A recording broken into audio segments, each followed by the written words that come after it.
Blast हुआ है। आपको बता दूं कि रविंद्र रैना कश्मीर पहुंचे हैं और जगह जगह पर जा रहे हैं, उन लोगों के घर जा रहे हैं जिन लोगों ने इसी ब्लास्ट में अपनी जान गंवाई। एक्सीडेंटल ब्लास्ट था। आप भी जानते हैं कि इसमें कई सारे लोग जख्मी भी हुए हैं। जख्मियों के साथ साथ जो है कई सारे ऑफिशियल जो है शहीद भी हुए हैं। रविंद्र रैना जो कि हमेशा वादी कश्मीर के लोगों तक पहुंचते हैं, जम्मू कश्मीर के लोगों तक पहुंचते हैं, घर घर पहुंचते हैं और दुख सुख में हमेशा शामिल होते हैं। एक्सक्लूसिव हमारे साथ बात करने के लिए मौजूद है। सर, सबसे पहला सवाल रहेगा, इस वक्त जिस तरीके से वादी कश्मीर में एक आफत आन पड़ी है और हाल ही में जो नौगाम पुलिस स्टेशन में एक्सीडेंटली ब्लास्ट हुआ है जिसमें कई सारे ऑफिसर्स की जानें चली गई हैं, कैसे देखते हैं इस पूरे माहौल को? टेंस माहौल है, क्योस बहुत ज्यादा है, परेशानी बहुत ज्यादा है, किस तरीके से देखते हैं इसे?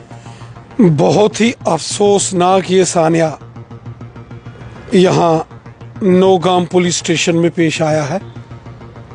ब्लास्ट में हमारे 9 बेशकीमती जानें चली गई, 32 के करीब लोग जख्मी हो गए।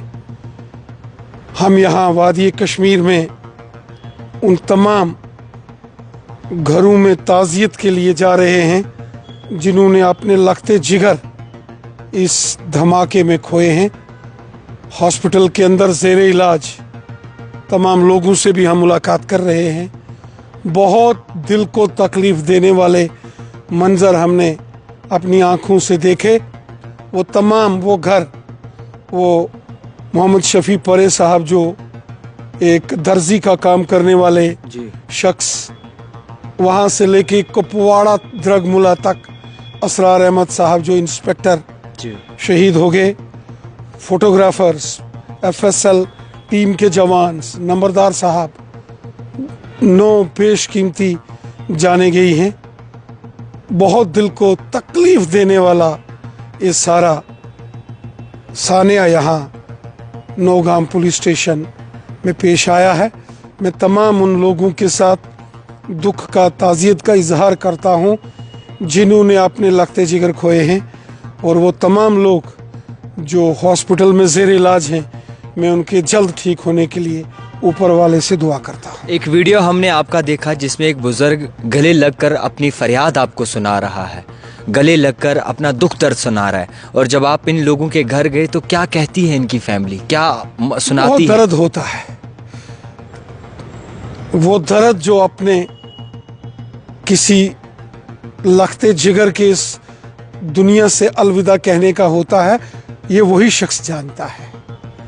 ये वही लोग, वही परिवार के लोग जानते हैं जिन्होंने अपनों को खोया है, जिन माओं के बच्चे, जिन फैमिलीज़ के नौजवान, जिस बुज़ुर्ग बाप ने अपने बेटे को खोया है, उसका दर्द, उसकी तकलीफ़ को अपने अल्फाज में बयां नहीं किया जा सकता। मैंने खुद अपनी आँखों से गमज़दा लोगों का दर्द महसूस किया है।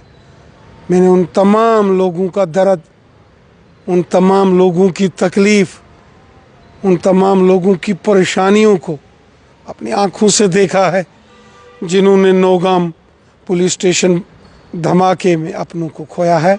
ये बड़े तकलीफ देने वाले मंजर होते हैं। सही।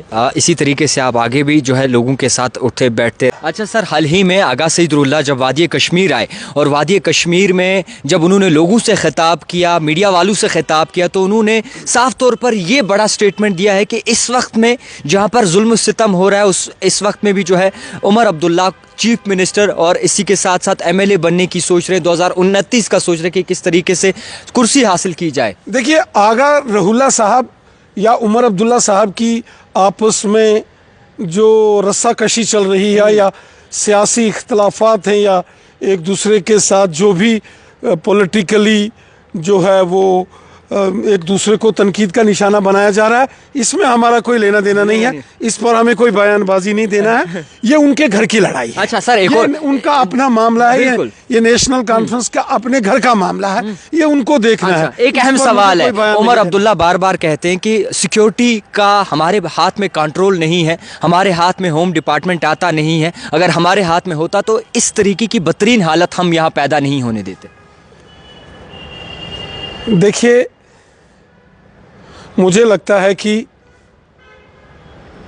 इस वक्त जब दिल्ली लाल किले के बाहर कार धमाका हुआ है और वहाँ एक बड़े पैमाने पर उसकी इन्वेस्टिगेशन चल रही है।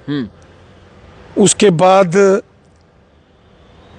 यहाँ नौगांव पुलिस स्टेशन में ब्लास्ट के बाद यहाँ पूरे वादी कश्मीर के अंदर गम का माहौल है, हर शख्स गमगीन है।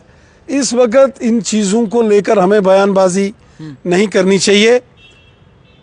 जम्मू कश्मीर बॉर्डर स्टेट है, एक सेंसिटिव स्टेट है। यहाँ एक दूसरे की मदद करके किस तरीके से हम लोग आवाम की बेहतरी के लिए काम कर सकते हैं, ये हमें देखना चाहिए। हमें बिला वजह किसी भी मुद्दे पर, किसी भी इशू को लेकर पॉलिटिकली तलवारें मैदान से बाहर नहीं निकालनी चाहिए। कोशिश करनी चाहिए कि मिलके एलजी साहब भी जम्मू कश्मीर के लोगों का भला चाहते हैं और चुनी हुई सरकार को भी कोशिश करनी चाहिए। कहते हैं बेगुनाहों को सताया जा रहा है, बेगुनाहों को पकड़ा जा रहा है, उन्हें परेशान किया जा रहा है। और काजीगुंड में एक के वालिद ने जिसके बेटे को उठाया था पूछताछ के लिए, उसके वालिद ने खुदकुशी करने की भी जो है कोशिश की। देखिए, बड़ा अफसोस होता है जब जम्मू कश्मीर के अंदर कहीं भी दहशतगर्दी का माहौल हो। इस दहशतगर्दी ने पिछले 40 सालों में वादी कश्मीर के हर घर, हर मोहल्ले, हर शहर, हर गांव में तबाही और बर्बादी के मंजर लाए।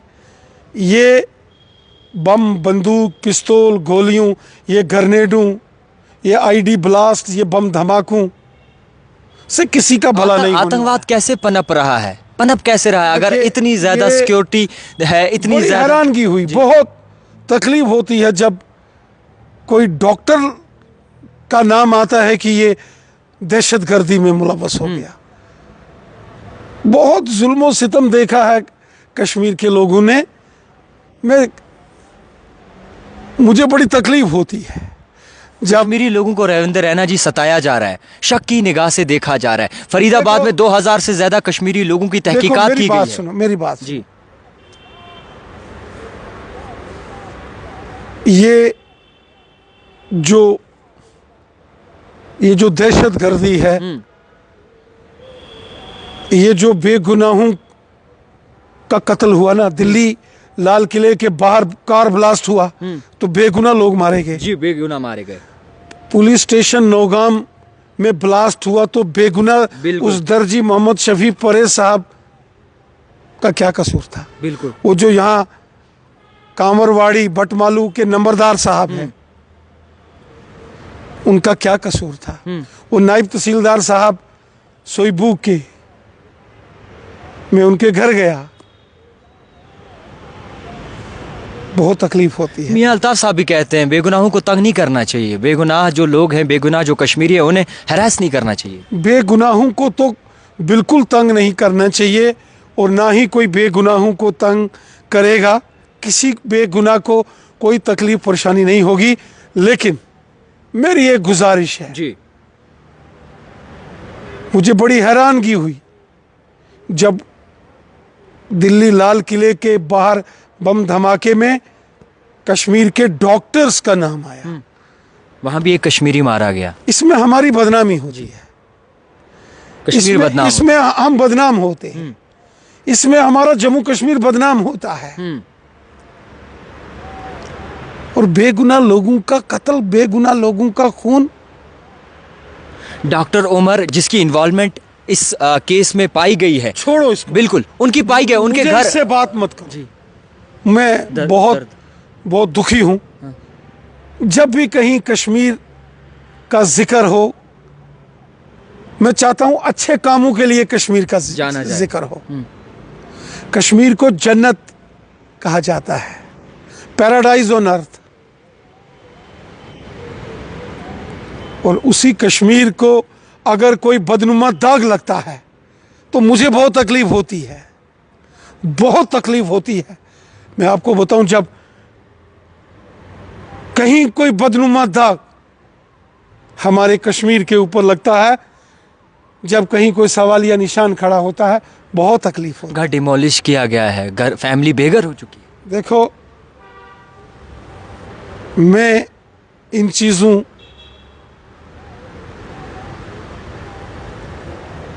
के ऊपर एक ही बात कहूँगा, ये खूनी खेल बंद होना चाहिए। ये बम, बंदूक, पिस्तौल, गोलियों और ग्रेनेडों का खेल बंद होना चाहिए।